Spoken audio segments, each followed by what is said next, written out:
In 2015, we left the rat race and went to the farm.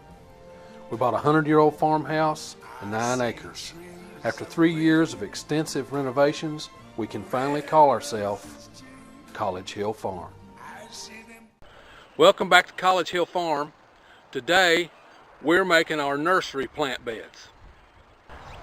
Today we're getting our nursery beds together, and it's April the 13th.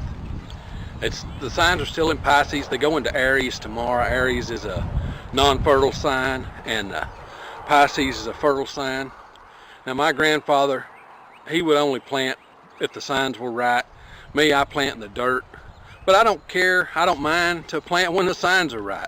You know, just so happens today, I'm gonna do that. Now what we're gonna do is we're gonna get our nursery beds together, and today we're gonna plant tomatoes. Now I know that all of the vendors around already have tomatoes out and all of that stuff.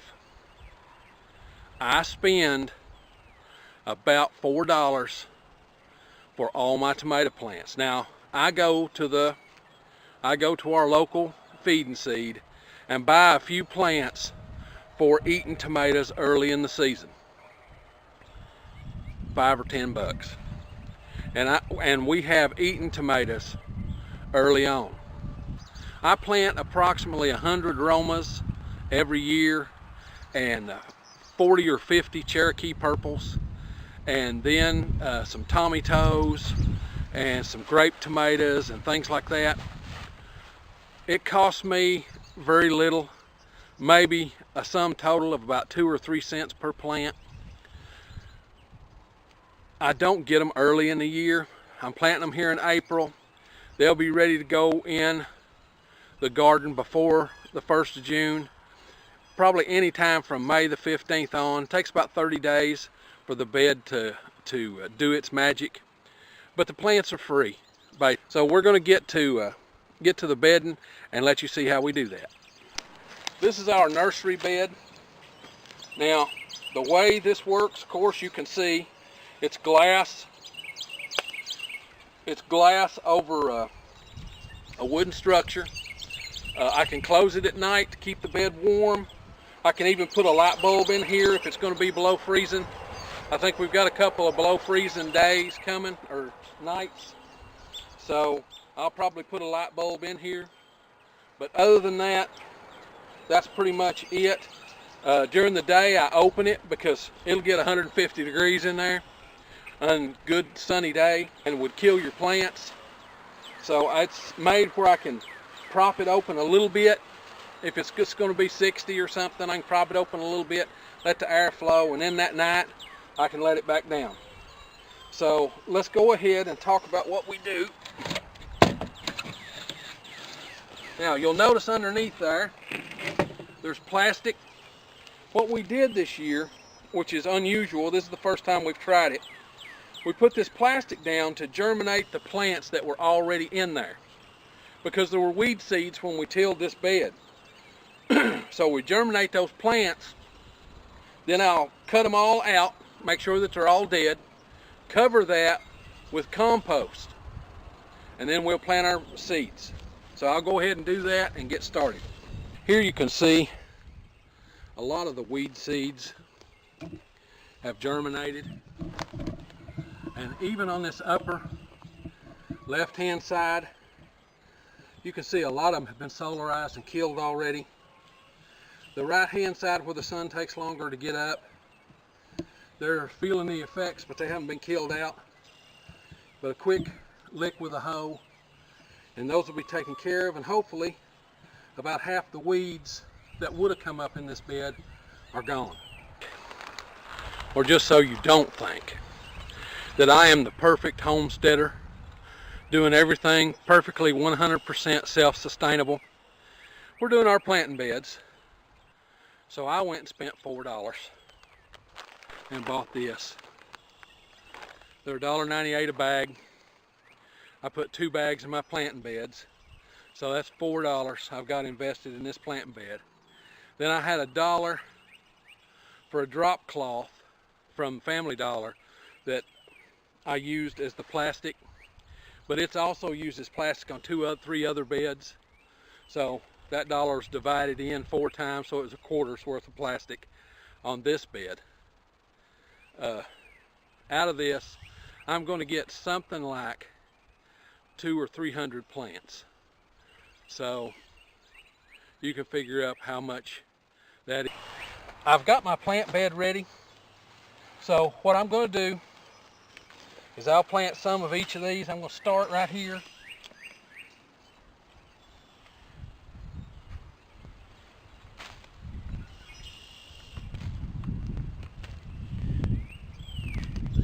Kind of smooth the dirt out a little. And I'm going to start planting my aromas. So I'm just going to take my fingers and disturb the soil just a little bit.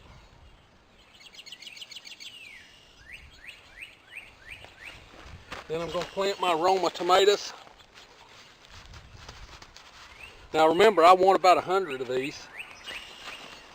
So I don't go to the dollar store to buy my aroma seed. I go to the local feed and seed, because the amount of seed that I want, and I don't worry about how close together they are. If 2 come up together, I'll just separate them. Okay. That will probably get me 100 plants in that little spot. I know that seems like a lot to be right there, but I pull them up and I separate them. You'll see that as the year progresses. So now there's my aromas. I'm going to go ahead and put them into the dirt by just spreading them around a little bit. And if any are left exposed, I'll throw a little dirt on them.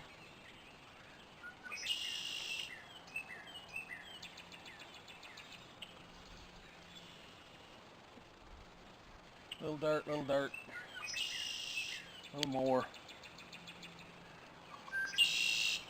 Okay, pretty well everybody's covered.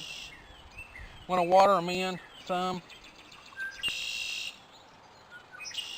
Now, so I know which tomato I'm getting when I go to harvest, I want to divide this bed up. And I don't spend a lot making bed dividers. I went over to the brush pile, got me a couple of sticks.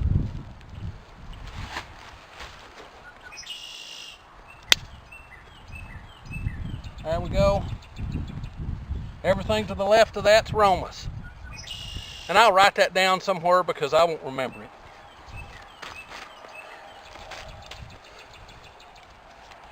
Now I'm going to plant the yellow tomatoes. And I'm just going to plant all of them because I'm about out of seed. It's time to raise these for seed.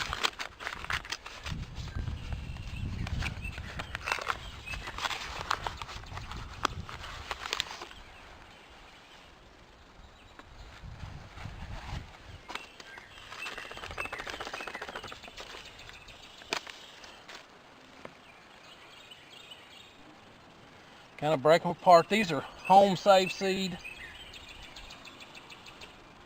These are a big yellow tomato. I don't know what the variety are. Ever. I probably should say we've just raised them forever, in case there's a kid watching. And then cover those in.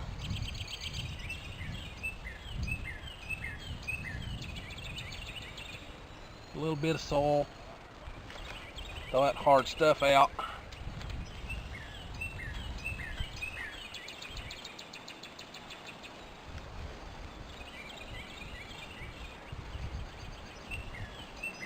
And those will come up. And again, I'll mark my plant bed.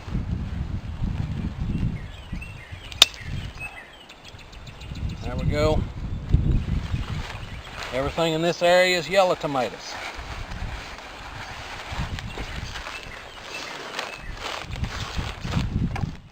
Now finally, I'll plant my Cherokee purples. We grow about 25 to 50 of these. We dehydrate them, and then we eat a lot of them. This is our favorite tomato to eat. We love to make caprese salads and things like that. So I want to have about 50. So I'll go ahead and probably plant everything in this package. So I'll go ahead and spread those out. Again, this is the seed we save ourselves.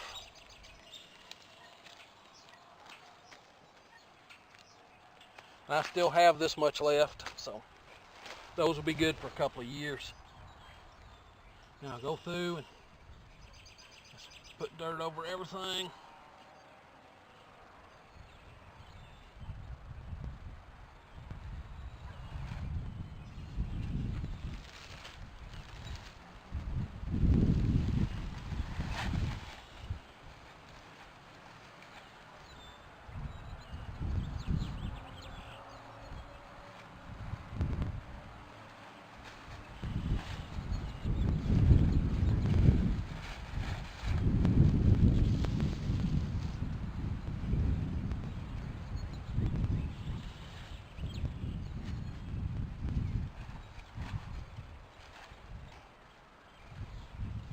And that's it.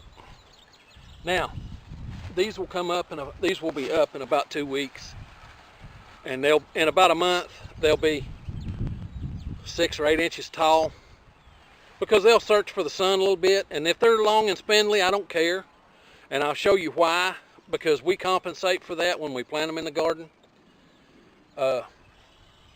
We raise these for our storage. Okay, I'll go to the feed and seed and buy 4 or 5, 6 tomato plants, spend $3 or $4, and buy 4 or 5 or 6 tomato plants to plant early for eating tomatoes until these come on. But once these come on, we'll have bushels and bushels and bushels. We dehydrate them, we can them, we eat them fresh, we freeze them. So that's what we'll do with these tomatoes. This bed, like I say, it costs me less than a penny a tomato plant. You're not going to buy them at the store. A 4-pack is $2 or $3 at the store. 4 of these are 4 cents. We don't even use plastic containers. I use a McDonald's cup that was in the car, probably, when I go to transplant these in the garden. So that's how we bed our tomatoes. Now, this cover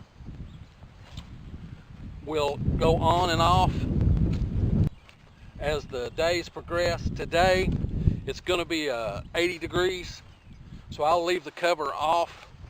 This evening I'll come back out and close it. It's going to be in the 50s tonight. Tomorrow I'll come back out and uncover it because it's going to be 70s again. Then Sunday it's going to be back in the 40s. So the cover will be up on these sticks so air can flow, but it will retain the heat inside. And then that night it's supposed to be close to 32 degrees.